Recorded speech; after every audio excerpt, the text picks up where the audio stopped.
परिषदांचा महानिकाल आपण पाहतोय. कुणाला धूळ चालली जाणार, कुणाचा गुलाल उडणार हे आपल्याला थोड्याच वेळात काही तासात कळणार आहे. 10 वाजल्यापासून मतमोजणी सुरू होते आणि पुढारी न्यूजवर आपण क्षणाक्षणाचं मायक्रो कव्हरेज बघणार आहे. कारण पुढारी समूहाचे म्हणजे आमचं दैनिक आणि आमचे इतर सगळ्या प्लॅटफॉर्मवरचे रिपोर्टर्स राज्यभरात 1200 रिपोर्टर्स 1200 पेक्षा जास्त म्हणायला ऍक्च्युअली तो आकडा खरं तर 1300 पर्यंत जातो, पण त्याच्यामध्ये आपले जवळपास 70-75 आहेत, त्यामुळे राऊंड फिगर म्हणून आपण 1200 म्हणतो. 1200 रिपोर्टर्सनी केलेलं हे कव्हरेज थोडक्यात मायक्रो कव्हरेज आम्ही तुमच्यापर्यंत पोहोचवत राहणार आहोत आणि प्रत्येक ठिकाणची छोटी छोटी अपडेट आम्ही तुमच्यापर्यंत पोहोचवत राहणार आहोत. आणि त्यासोबतच असेल या संपूर्ण निकालाचं विश्लेषण, सुचुरीत विश्लेषण आपण म्हणू शकतो त्याला, कारण ही एक्साइटिंग झालेली आहे निवडणूक. जसं अवधूत वाघ यांनी त्याचं विश्लेषण केलं. प्रत्येक गोष्टीसाठी प्रत्येक राजकीय पक्षाचं जे रिझनिंग असतं की कार्यकर्त्यांची निवडणूक असते. आमची नॅचरल युती का तुटली, तर कार्यकर्त्यांची निवडणूक आहे. असं का झालं, तर कार्यकर्त्यांची निवडणूक आहे. तर ही कार्यकर्त्यांची निवडणूक एक्साइटिंग बनलेली आहे खरंच ग्राउंडवरती, आणि त्याचं विश्लेषण आपण आता या क्षणाला करतोय. आपल्यासोबत जसं मी म्हटलं भाजपचे प्रवक्ते अवधूत वाघ आहेत, काँग्रेसचे काकासाहेब कुलकर्णी आहेत, मृणालिनी नानिवडेकर मॅम आपल्यासोबत आहेत, पुढारीच्या मल्टीमीडिया संपादक, त्याचबरोबर आपल्यासोबत मनोज भोयर आहेत, राजकीय विश्लेषक. मी मृणालिनी मॅम पासून सुरुवात करते. मृणालिनी मॅम, ह्या सगळ्या निवडणुका झालेल्या घडामोडी आणि आता ज्या पद्धतीनं 2 टप्प्यात झालेल्या निवडणूक आहे आपल्याला विसरून चालणार नाही, आणि आतापर्यंत जो काही रंग या निवडणुकीने आपल्याला दाखवलेला आहे, निकालाकडनं काय अपेक्षा करायची? एकतर आपण लक्षात घेतलं पाहिजे की महाराष्ट्राचं राजकीय अवकाश व्यापायला भारतीय जनता पक्ष मोठ्या प्रमाणात प्रयत्न करतोय.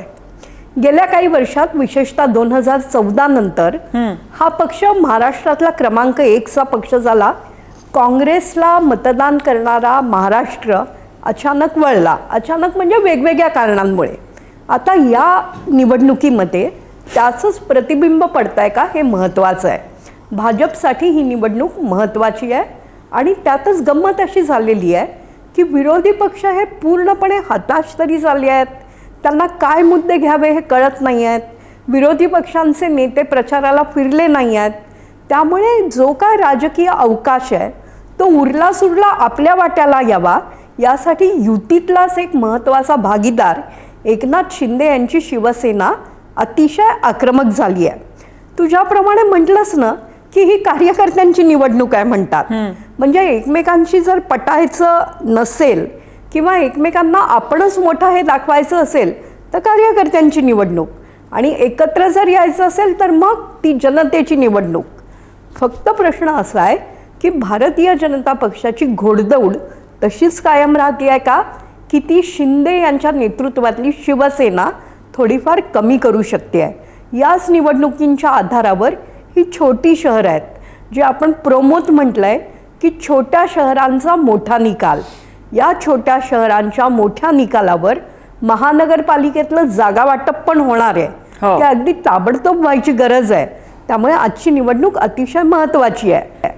आपण पुढारींनी जे काय सर्वेक्षण केलं होतं या सरकारला 1 वर्ष झाल्यावर, त्यात असं दिसलं होतं की जे काय आपण सर्वे केले होते त्यातले 35% लोक म्हणतायत की ते भारतीय जनता पक्षाला मत देतील. 35% हा फार मोठा आकडा आहे.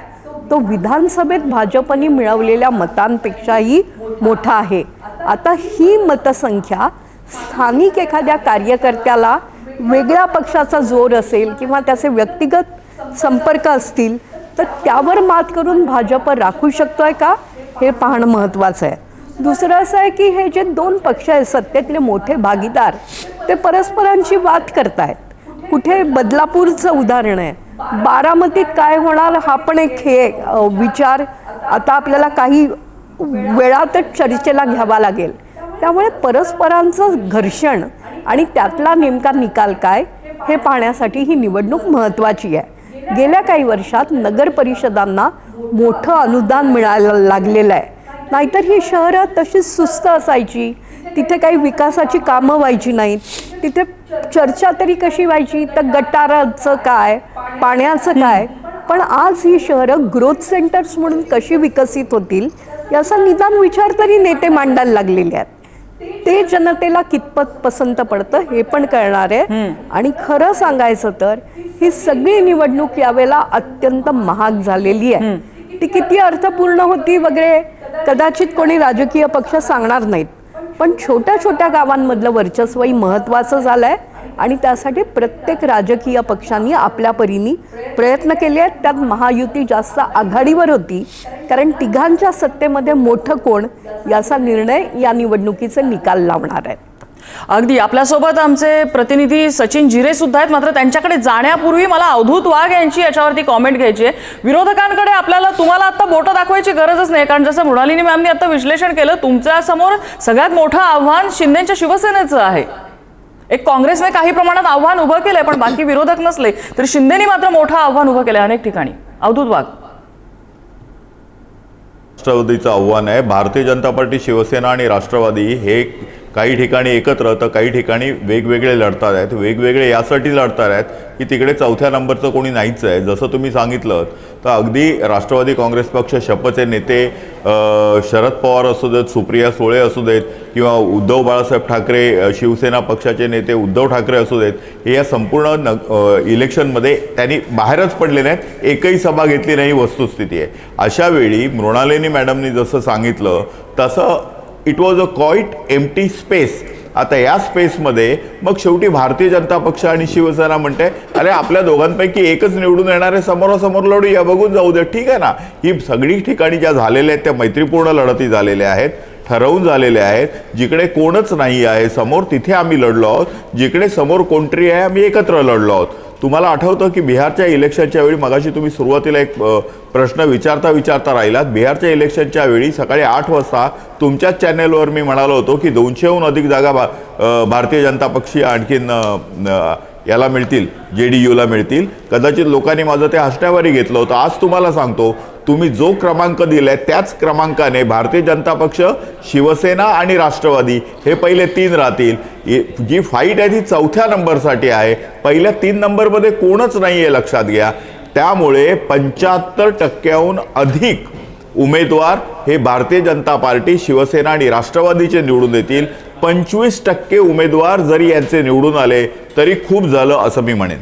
आपल्यासोबत आपले 2 प्रतिनिधी या चर्चेत सहभागी होत आहेत. आपल्यासोबत आहेत ज्ञानेश्वर सौतमल पश्चिम महाराष्ट्राचा आढावा घेण्यासाठी आणि सचिन जिरे मराठवाड्याचा आढावा आपल्यासमोर मांडण्यासाठी आपल्यासोबत आहेत. पश्चिम महाराष्ट्रापासून सुरू करूयात. ज्ञानेश्वर, पश्चिम महाराष्ट्रात अनेक महत्त्वाच्या नगरपरिषदा आहेत, काही वादग्रस्त ठरल्या, म्हणजे जिकडची निवडणूक वादग्रस्त ठरली.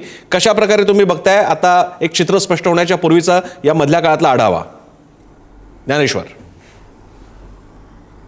अगदी बरोबर आहे. पश्चिम महाराष्ट्रात विशेषतः जास्त आत्तापर्यंतचा आपण इतिहास बघितला तर राष्ट्रवादीचा तसा दबदबा होता, मात्र काही काळापासून भाजपचं वर्चस्व या सगळ्या भागांमध्ये बघायला मिळतं आहे. आणि आजही जे कल येतील सुरुवातीच्या टप्प्यात ते असेच दिसत आहेत की पहिल्यांदा भाजप ही मोठ्या संख्येनं या सगळ्या पश्चिम महाराष्ट्रातल्या वेगवेगळ्या नगर परिषदांमध्ये गुलाल उधळेल. महत्त्वाच्या काही निवडणुकांबद्दल, नगर परिषदांबद्दल बोलायचं झालं तर सगळ्यात वेगवेगळ्या लक्षवेधी ठरलेल्या निवडणुकांपैकी इंदापूरची नगर परिषदेची निवडणूक ही अत्यंत लक्षवेधी ठरलेली होती, कारण इथं भाजपनं आणि शरद पवारांच्या राष्ट्रवादीनं एकत्र येऊन अजित पवारांचे जे तेव्हाचे जिल्हाध्यक्ष होते प्रदीप गारटकर त्यांना पाठिंबा दिलेला होता. आणि म्हणून इंदापूरकडे सगळ्यांचं लक्ष लागलेलं आहे, जिथे अजित पवारांच्या कडून भरत शहा यांना ऐनवेळी उमेदवारी दिली गेली आणि इंदापूरमध्ये भरत शहा विरुद्ध गारटकर अशी निवडणूक झाली, जिथे आपण बघितलं असेल की भाजपचे आणि शरद पवारांच्या राष्ट्रवादीचे नेते इंदापुरात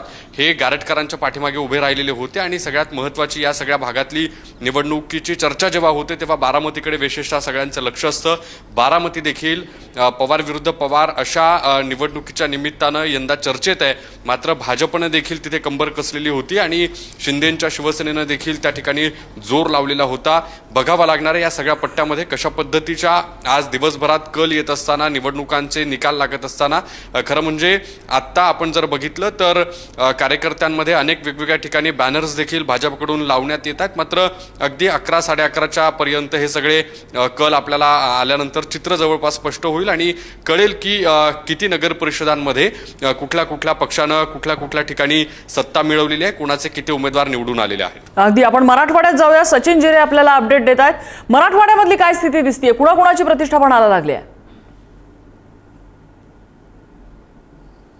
मराठवाड्यात मोठ्या प्रमाणात विधानसभेला यश मिळालं होतं महायुतीला आणि त्यानंतर अशी अपेक्षा होती की या स्थानिक स्वराज्य संस्थेच्या निवडणुकीमध्ये भारतीय जनता पक्ष आणि शिवसेना यांच्यात महायुती होईल. मात्र तसं झालेलं नाही आहे. मराठवाड्यात जवळपास प्रत्येकच ठिकाणी शिवसेना आणि भारतीय जनता पक्ष हे समोरासमोर असल्याचं चित्र पाहायला मिळालेलं आहे. छत्रपती संभाजीनगर जो मराठवाड्याचं मुख्य केंद्र आहे त्यामध्ये जर विचार केला आपण तर माजी मंत्री अब्दुल सत्तार यांच्या विरोधात भारतीय जनता पक्ष यांचा सामना रंगत आहे. तर पैठण जो आहे बालेकिल्ला समजला जातो माजी मंत्री संदीपान भुमरे यांचा, त्यांच्या पैठण नगर परिषदेसाठी देखील अशाच पद्धतीने भारतीय जनता पक्ष आणि शिंदेची शिवसेनाही समोरासमोर आहे. तर आपण पैठण नंतर गंगापूर असेल, गंगापूर नंतर कन्नड असेल, अशा अनेक ज्या मतदारसंघ आहे, वैजापूर असेल, त्या प्रत्येक ठिकाणी भारतीय जनता पक्ष आणि शिवसेना यांच्यातली ही प्रमुख लढत पाहायला मिळत आहे. जर पैठणचा विचार केला तर अनेक दशके पैठणमध्ये संदीपान भुमरे यांचं वर्चस्व राहिलं आणि त्यांनीच आता उमेदवार उभं केलेला आहे कावसानकर यांच्या रूपाने. तर त्यांच्या विरोधात जे गोरडे आहेत ठाकरेंच्या शिवसेनेचे त्यांनी देखील उमेदवार उभं केलेले आहे. त्यामुळे या ठिकाणी तिरंगी लढत पाहायला मिळतात. क्वचितच काही ठिकाणी तिरंगी लढती आहेत. मात्र मराठवाड्यातल्या ज्या प्रमुख लढती आहेत त्या प्रमुख लढती महायुतीमध्येच अंतर्गत पक्षांमध्येच पाहायला मिळतात. त्यामुळे कुठेतरी मोठ्या प्रमाणात महायुतीचेच उमेदवार मराठवाड्यामध्ये निवडून येऊ शकतात अशी शक्यता जाणकार व्यक्त करायला. सध्याची परिस्थिती जर आपण पाहिली तर मराठवाड्यात महायुतीचं पारडं जड असलं तरी त्यांना ठाकरेंच्या शिवसेनेचं तेवढंच मोठं आव्हान देखील पाहायला मिळते. त्यामुळे येत्या काही तासांमध्ये कुणाकडे मतदार राजा आपला कळ देतो हे पाहणं देखील महत्त्वाचं राहणार आहे. नम्रता, खूप महत्त्वाच्या अपडेट्स आहेत आणि दिवसभर अशाच अपडेट्स आपण तुमच्याकडनं घेत राहणार आहोत. आपण सध्या कोकणात जाऊया. कोकणात आपल्यासोबत पुढारीच्या रत्नागिरी आवृत्तीच्या संपादिका जान्हवी पाटील आहेत. जान्हवी पाटील मॅम, आपलं स्वागत आहे आपल्या पुढारी न्यूजमध्ये. आणि रत्नागिरी आणि कोकण एकूण ओव्हरऑल चित्र कसं दिसतंय आता? कोकण म्हटलं की आपल्याला माहितीच आहे की शिवसेनेचा बालेकिल्ला म्हणून ओळखला जातो आणि बाळासाहेब ठाकरेंचा हा मजबूत गट म्हणून कोकण पाहिला जातो. आणि अशा वेळी या कोकणाकडे सगळे राजकीय समीकरणं असतात. अख्ख्या राज्याचं लक्ष कोकणाच्या राजकारणाकडे असतं. तर आजच्या या निवडणुकीमध्ये आपण पाहू शकता की सगळ्यांचं लक्ष कोकणामध्ये आहे. तर इथे खरी लढत होणार आहे शिंदे सेना विरुद्ध उद्धव सेना.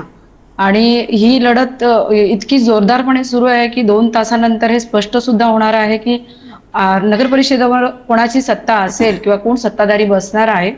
शिंदे सेनेने आपल्या परीने सगळी जोरदार तयारी केलेली आहे. प्रचार सभाही मोठ्या प्रमाणात झालेल्या आहेत. स्वतः शिंदे सेनेचे आपले उपमुख्यमंत्री एकनाथ शिंदे या ठिकाणी येऊन गेलेले आहेत. अशा वेळी त्यांच्या सभा ज्या पद्धतीने ज्या प्रमाणात झालेल्या आहेत ते पाहता असं वाटतं की यंदाही कोकणामध्ये शिंदे सेनेचं वर्चस्व राहील. उद्धव ठाकरे सेनेकडून ज्या पद्धतीने प्रचार सभा व्हायला पाहिजे होत्या त्या झालेल्या नाहीये. त्यांच्याकडून पक्षाकडून कोणीही प्रचार सभेला इथं आलेलं नाहीये. आणि घरोघरी जो प्रचार नगर परिषदेच्या मार्फत झालाय तो विधानसभेलाही निवडणुकीच्या वेळी झाला नव्हता. तो इतका यावेळी नगर परिषद शहर निवडणुकीच्या वेळी झालेला आहे. आणि रत्नागिरीत 5 नगर परिषद आणि 4 नगर परिषद आणि 3 नगरपंचायतीमध्ये ही निवडणूक होणार आहे. या ठिकाणी या 7 नगर पंचायतीमध्ये जे काही निवडणूक होणार आहे त्याच्यामध्ये बीजेपीला 2 सीट देण्यात आले आहे, गुहागर आणि देवरुख मध्ये. आणि या दोन्ही सीट बीजेपी काढेल आणि उर्वरित 5 ठिकाणी शिंदे सेनेचे सीट येतील असा अंदाज आहे. याच्यामध्ये उद्धव सेनेला आपलं अस्तित्व टिकवणं फार अवघड वाटत आहे कोकणामध्ये. मुळात हा बाळासाहेब ठाकरे गटाचा बालेकिल्ला आहे आणि त्यांच्याच ह्या गटाला इथं टिकवणं. आणि आपल्याला माहितीच आहे की शिंदे सेनेकडे बाळासाहेब ठाकरे शिवसेना असं म्हटलं जातं. त्यामुळे खरी शिवसेना बाळासाहेब ठाकरेंचीच आहे असं कोकणवासियांचं म्हणणं असतं. आणि कोकणवासीय नेहमी बाळासाहेबांनाच मानत आले. त्यामुळे की मला असं वाटतं की आजच्या या जो 2 तासानंतर निकाल होईल तो शिंदे सेनेच्या बाजूने कोकणाकडून होईल यात काही हे नाही, शंका नाहीये. जान्हवी, तुम्हाला आपल्या पुढारीच्या मल्टीमीडिया एडिटर मृणालिनी नानिवडेकर आपल्यासोबत आहेत. त्यांना तुम्हाला प्रश्न विचारायचा आहे. तो झाल्यानंतर मी मनोज भोईर आणि बाकीच्या गेस्टकडे सुद्धा जाईन. मृणालिनीजी. जान्हवीताई, तुम्ही कोकणच्या राजकारणाच्या अभ्यासक आहात. तिथे राणेंच्या 2 मुलांमध्ये एक प्रचंड संघर्ष झाला. निलेश राणे विरुद्ध नितेश राणे. या संघर्षाचे काय परिणाम होतील या सगळ्या याच्यामध्ये घरात जाऊन चित्रफिती काढणं, पक्षाला आव्हान देणं, अशा सगळ्या गोष्टी ज्या झाल्या त्याचा किती बिटरनेस या सगळ्या भागात राहणार आहे आणि याचं प्रतिबिंब पुढच्या राजकारणावर पडणार आहे का?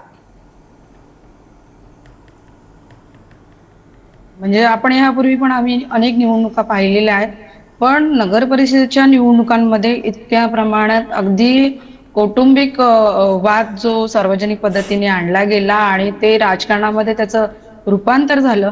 ज्या पद्धतीने पैसे वाटतानाचे व्हिडिओ असतील आणि तेही दोन भाऊ एकमेकांच्या, म्हणजे म्हणतात ना कोकणामध्ये असं म्हटलं जातं की दोन भाऊ सख्खे वैरी असं म्हटलं जातं आणि त्याप्रमाणे हे झालेलं आहे आणि याचा निश्चितच परिणाम या निकालावर होणार आहे. कारण ज्या पद्धतीने खालच्या लेवलला जाऊन राजकारण दोन्ही बाजूंनी झालेलं आहे, तर कोकणातल्या लोकांचं असं आहे, कोकणातली लोक कधीही आपल्या मनातल्या गोष्टी तोंडावर बोलून लगेच दाखवत नाही.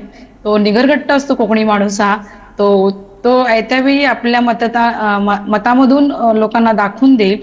त्यामुळे रत्नागिरीचं जसं चित्र स्पष्ट आहे तसं सिंधुदुर्गातलं चित्र स्पष्ट नाहीये. बरं. अनेकांशी जेव्हा आम्ही बोललोय तर हे चित्र स्पष्ट होत नाही आणि निश्चितच याचा निकालावर परिणाम. मी जान्हवीजी तुमच्याकडे येऊन आणि बाकीचे गेस्ट सुद्धा आम्हाला लक्षात आहेत आमच्या न्यूजरूममध्ये बसलेले, त्यांच्याकडे जाण्यापूर्वी एक ब्रेकिंग येते. नम्रता, एक पुण्यामधनं मोठी बातमी आहे. पुण्यामध्ये भाजपमध्ये पुन्हा एकदा इन्कमिंग होणार आहे. पुण्याचे माजी महापौर हाती कमळ घेणार अशी चर्चा आहे. पुण्यातले एका राजकीय पक्षाचे शहराध्यक्ष सुद्धा भाजपच्या वाटेवर आहेत असं कळतंय.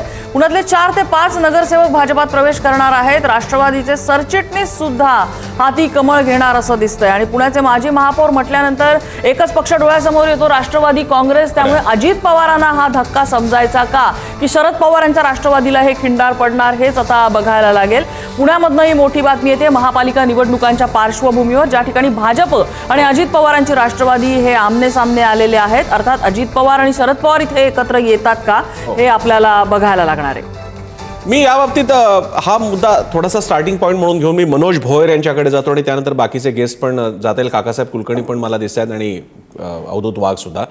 मनोज, हे ज्या प्रमाणात भाजपकडे इन्कमिंग चाललेलं आहे, एक काळ होता 2014 पासून इन्कमिंग चाललेले मनोज, आपण सगळे पाहत आलेलो आहोत आणि आता पुरे होईल, आता दरवाजे बंद होतील, पण मात्र भाजपनं कधीही दरवाजे बंद केले नाहीत. मला आठवतंय एकदा तर त्या भाजपच्या नेत्यांनी म्हटलं सुद्धा होतं की आता इन्कमिंग बंद, आता झालं, पण असं झालेलं नाहीये. आधी लिडर्सचं इन्कमिंग झालं, आता म्हणजे ज्याला आपण म्हणू कार्यकर्त्यांचं इन्कमिंग मोठ्या प्रमाणात चाललेलं आणि ते सुद्धा इथे बघायला मिळालेलं. हे पाहता भाजपची ही इनविन्सिबिलिटी, अजिंक्यपणा, हा इतर पक्ष कशा प्रकारे बघतायत, त्या दृष्टीने ते त्याला तोंड देत आहेत का? बदलत्या राजकारणातलं हे वास्तव प्रसन्न असं म्हणावं लागेल, कारण 2014 पासून त्याची महाराष्ट्रामध्ये सुरुवात झाली. हो, मुळात जे त्यावेळेचे जे काही 2014च्या पूर्वीचे सत्ताधारी होते, काँग्रेस आणि राष्ट्रवादी काँग्रेस पक्ष, त्यांना दीर्घ काळासाठी आपली सत्ता ठेवण्यासाठी म्हणून काही राजकारणातले बदल त्यांनी स्वीकारले नाही असंही म्हणता येईल. सारा दोष भाजपच्या डोक्यावर फोडायचं हे काही बरोबर नाही. तळागाळातनं कार्यकर्त्यांची बांधणी असेल आणि बाकीच्या सगळ्या गोष्टी असतील त्या करण्यासाठी सत्ताधारी पक्ष म्हणजे आत्ताचे विरोधी बाकावरचे पक्षसुद्धा हे पुरेसे तयार नव्हते आणि म्हणून त्यांच्या कार्यकर्त्यांमधली अस्वस्थतासुद्धा ही शिगेला पोहोचली होती. दुसरं महत्त्वाचं म्हणजे की आता मला जर सत्ता मिळत नाही तर मग मला ती कधीच मिळणार नाही. त्यामुळे आता जो कोणी तिकीट देईल त्या पक्षामध्ये मी जायचं आणि मी निवडून यायचं आणि माझं तिथलं छोटंसं का होईना साम्राज्य राजकीय ते अबाधित ठेवण्याचा प्रयत्न आहे.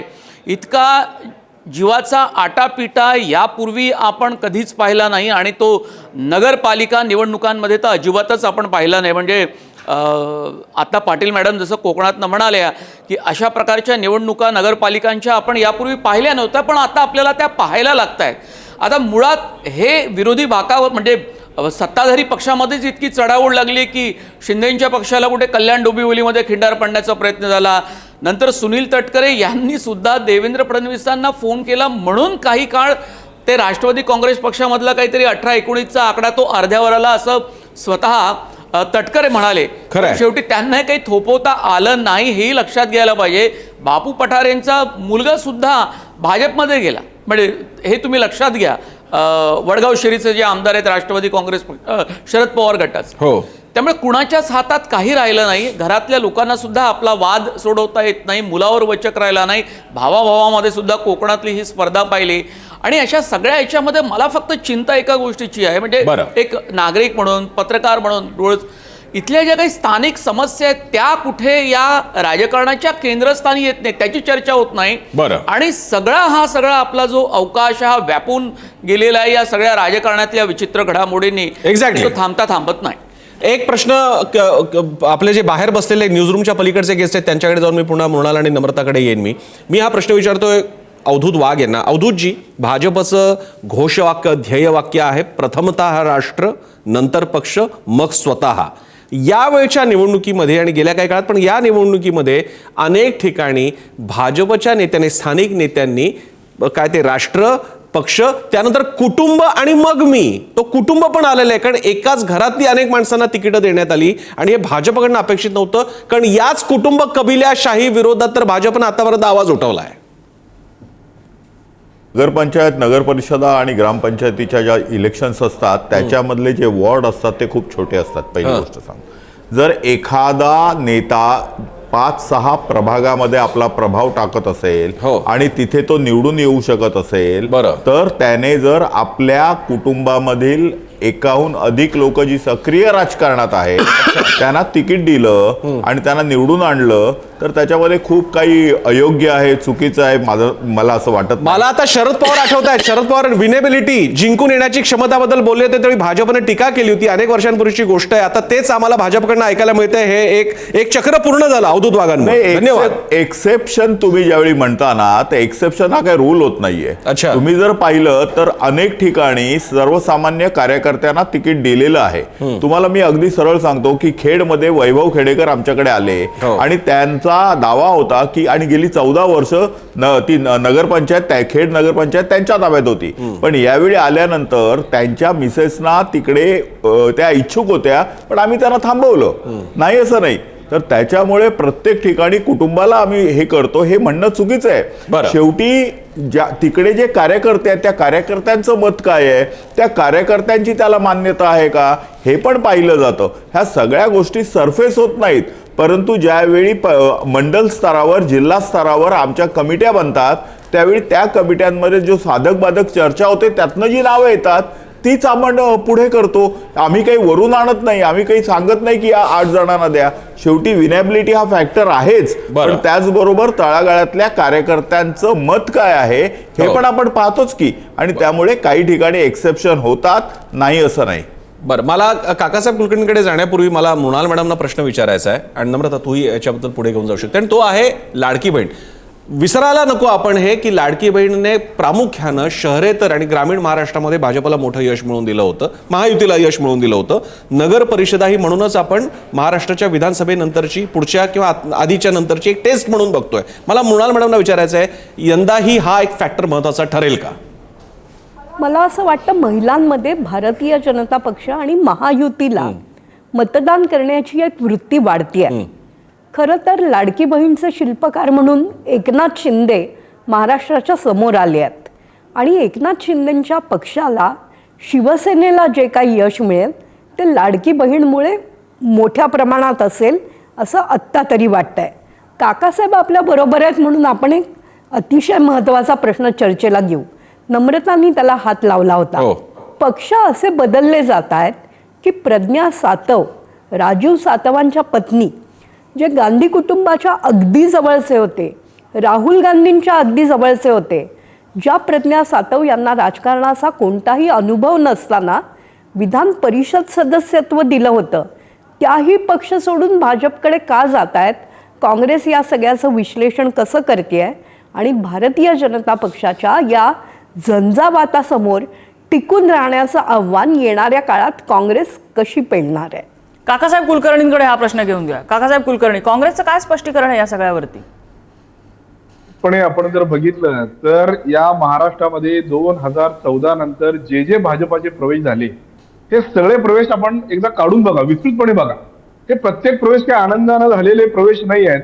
या प्रवेशामागे आहे ती ईडी, या प्रवेशामागे ते इन्कम टॅक्स, या प्रवेशामागे आहे ते केंद्रीय तपास यंत्रणांची तपास यंत्रणा सगळ्या. आणि या सगळ्याची लफडं नको, झंझट नको, यासाठी लोकांना बळी पाडून भाजप प्रवेश दिला जातोय. एका नेत्याचं स्टेटमेंट मला आज सांगावंसं वाटतं की आज मला भाजपमध्ये आल्यामुळे सुखाची झोप लागते. हे एका महाराष्ट्रातल्या मोठ्या नेत्याचं स्टेटमेंट होतं. ते का होतं, कशासाठी होतं ते काही विस्तृत सांगण्याची वेळ If I'm not wrong. परंतु ज्या पद्धतीनं महाराष्ट्रामध्ये आज भाजप प्रवेशासाठी वेगवेगळ्या तपासणी करण्याचा गैरवापर आज सुद्धा चालू आहे, हे सगळं बघता कुठेतरी बाबा अर्धी भाकरी सुखाची खावी अशा पद्धतीची प्रत्येकाची भूमिका असते. त्यामुळे निश्चितपणे कोणताही माणूस आनंदानं तिकडे जात नाही, तर तो टेन्शन मध्ये दुःखानं संकट नको म्हणून तो प्रवेश करत आहे. राहता राहिला विषय सातवताईंचा. आम्ही काल परवा आमच्या अध्यक्ष आदरणीय हर्षवर्धन सपकाळ साहेबांनी त्याबाबत आमची भूमिका अतिशय स्पष्टपणे मांडलेली आहे. ज्या पद्धतीनं सातव साहेब हे आमच्या पक्षाचे वरिष्ठ नेते होते, ज्या पद्धतीने ते काँग्रेस अतिशय मोठ्या प्रमाणात मांडली होती, परंतु भारतीय जनता पार्टीला विधान परिषदेमध्ये आम्हाला विरोधी पक्षनेता करायचा नव्हता आणि जाणीवपूर्वक सातवतेंना गेल्या वर्षभरापासून जाणीवपूर्वक त्रास देण्यात येत होता आणि या त्रासाला कंटाळून अक्षरशः त्या ठिकाणी भाजपमध्ये डेरे दाखल झालेले. त्यामुळे निश्चितपणे सगळे प्रवेश हे कुठेतरी प्रत्येकाला त्रास देऊन वेगवेगळ्या अडचणीत आणून हे प्रवेश केले जात आहेत आणि याची अनेक उदाहरणं आपल्या टीव्हीवर आहेत, आपल्या सगळ्यांना माहिती आहेत.